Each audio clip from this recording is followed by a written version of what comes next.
বন্ধুরা, নতুন একটা ভিডিওতে আপনাদেরকে স্বাগতম। আজকে আমি আপনাদেরকে দেখাবো স্ট্যান্ডার্ড মেশিনের প্রক্রিয়াটা কিভাবে করা হয়। ইনপুট থেকে কাপড়টা ঢুকে এইভাবে ওয়াশ হয়ে তারপরে কিন্তু ফেব্রিকটা রেলের মাধ্যমে রুলারের মাধ্যমে এগিয়ে যায় এবং ধাপে ধাপে আমি আপনাদেরকে দেখানোর চেষ্টা করব পুরো প্রসেসটাই।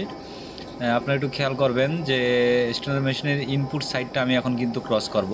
এখানে প্যানেল বোর্ড আছে, এখান থেকে কমান্ড দেওয়া হয় এবং দেখতে পাচ্ছেন যে চেনের মাধ্যমে কিন্তু স্ট্যান্ডার্ড মেশিনের যে ডায়ার সেকশন আছে, যেখানে ফেব্রিকগুলোকে হিটের মাধ্যমে শুকানো হয়, সেই এরিয়ার ভিতর দিয়ে যাচ্ছে। এখানে ডায়ার আছে, ব্লোয়ার ফ্যান আছে এবং উপরে চিমনি আছে, আপনারা দেখতে পাচ্ছেন।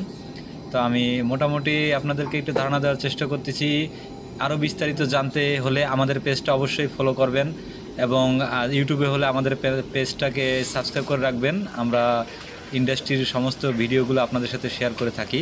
তো অবশ্যই কমেন্টে আপনাদের প্রশ্নগুলো লিখতে পারেন, আমি আপনাদেরকে উত্তর দেওয়ার চেষ্টা করব। ভালো থাকবেন, সুস্থ থাকবেন, ধন্যবাদ।